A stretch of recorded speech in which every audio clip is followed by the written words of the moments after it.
ICT and math কেয়ারে সবাইকে আরেকবার স্বাগত। আশা করি সবাই ভালো আছো। আজ আমরা অষ্টম শ্রেণীর নতুন কারিকুলামের গণিত বইয়ের 10ম অধ্যায় তথ্য বুঝে সিদ্ধান্ত নিই এর 232 ও 233 পৃষ্ঠার যে পার্টগুলো আছে সেগুলো আলোচনা করব এবং একক কাজগুলোর সমাধান করব। তো দেখো, প্রথমে আমাদের আছে প্রচুরক। তোমাদের স্কুলের মতো নিতুর স্কুলেও 14ই মার্চকে পাই দিবস হিসেবে উদযাপন করা হয়। প্রতি বছরের মতো এই বছরেও দিবসটি পালন করার উদ্যোগ নেওয়া হয়েছে। নিতু ও তার বন্ধুরা ঠিক করেছে এবারে নাচ, গান, আবৃত্তি, আঁকা ও অভিনয়ের পাশাপাশি ষষ্ঠ শ্রেণীর শিক্ষার্থীদের সঙ্গে একটি মজার কুইজ বা ম্যাজিকের আয়োজন করবে। আলোচনার পর ষষ্ঠ শ্রেণীর 36 জন শিক্ষার্থীদের সমান 3টি দলে ভাগ করেছে। প্রথম দলের 12 জনের প্রত্যেককে 10টি মজার ধাঁধার উত্তর লিখতে দিল। প্রথম দলের 12 জনের প্রত্যেকে যতগুলো সঠিক উত্তর লিখেছে সেগুলো হলো কি 6, 5, 4, 6, 7, 5, 4, 6, 7, 3, 6, 8। তারা সঠিক উত্তরের তথ্যটিকে তালিকাবদ্ধ করে দেখে সঠিক উত্তরের সংখ্যা কত 3, 4, 5, 6, 7, 8। আর 3টা সঠিক উত্তর দিয়েছে একজন, 4টা দিয়েছে 2 জন, 5টা 2 জন, 6টা 4 জন, 7টা 2 জন এবং 8টা দিয়েছে একজন।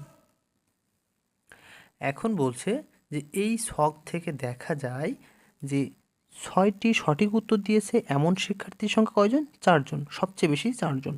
এটা হচ্ছে সবচেয়ে বেশি। তোমরা কি বলতে পারবে তালিকায় প্রাপ্ত উপাত্তের প্রচুরক কত হবে?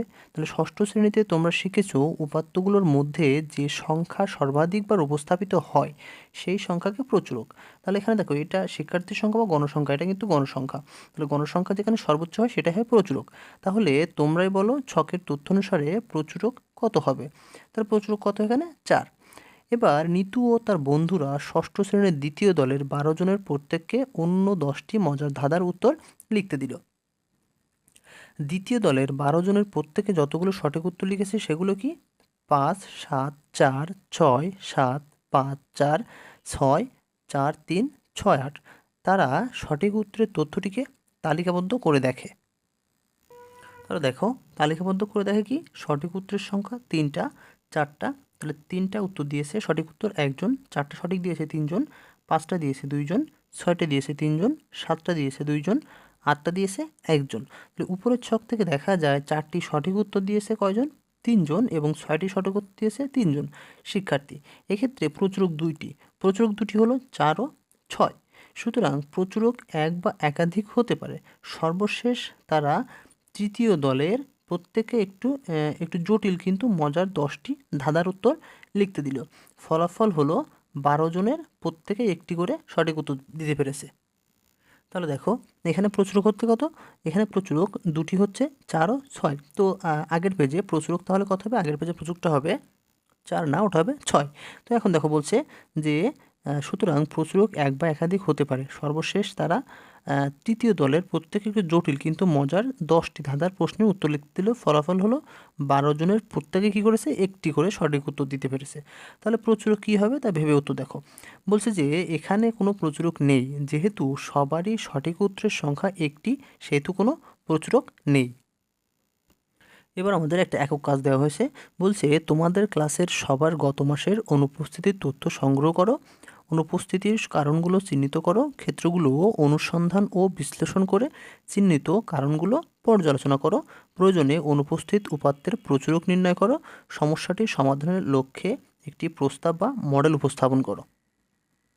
তো দেখো, প্রথমে একক কাজের সমাধান। ক, আমাদের ক্লাসের মোট 30 জন শিক্ষার্থীর গত মাসের অনুপস্থিতির তথ্য নিচে দেওয়া হলো।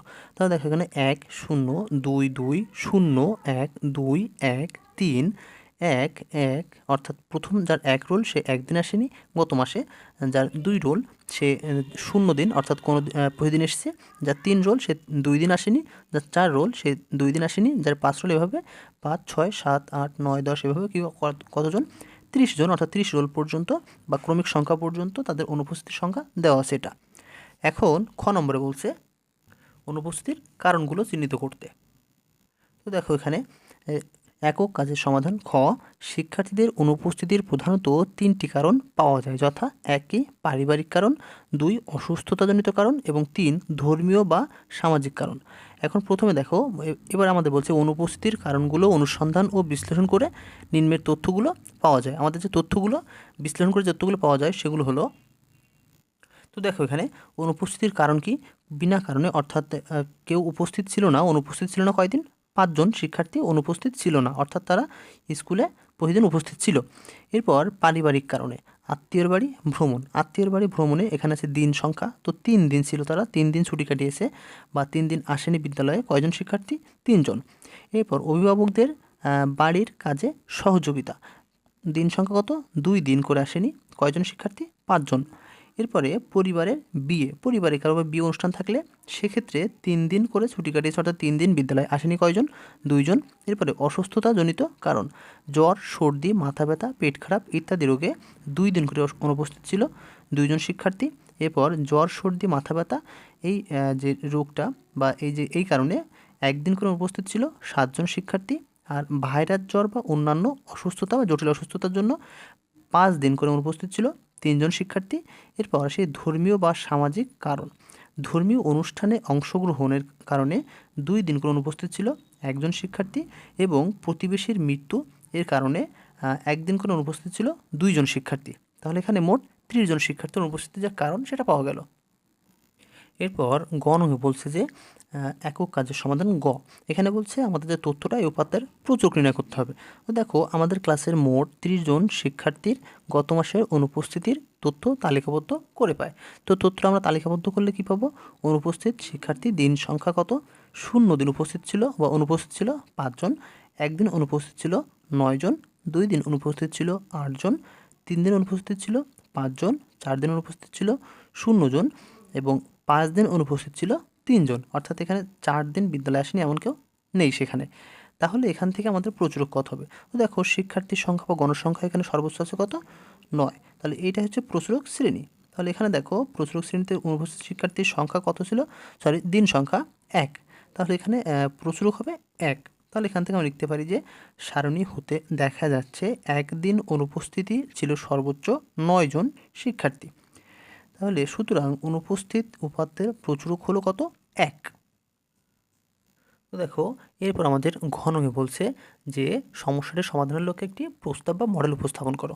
তো দেখো, এখানে আমরা যে সমস্যাটি দেখলাম আগে, সেখানে দেখলাম যে সবচেয়ে বেশি সংখ্যক শিক্ষার্থী অনুপস্থিত ছিল অসুস্থতাজনিত কারণ এবং আত্মীয়ের বাড়ি বেড়াতে যাওয়ার কারণে। তো এখানে দেখো, তাহলে আমরা লিখতে পারি যে একক কাজের সমাধান। ঘ, সমস্যাটির সমাধানের লক্ষ্যে একটি প্রস্তাব বা মডেল উপস্থাপন করা হলো। শিক্ষার্থীদের পাশাপাশি অভিভাবকদের কী করতে হবে? অভিভাবকদের ও স্বাস্থ্য সম্পর্কে সচেতন হতে হবে।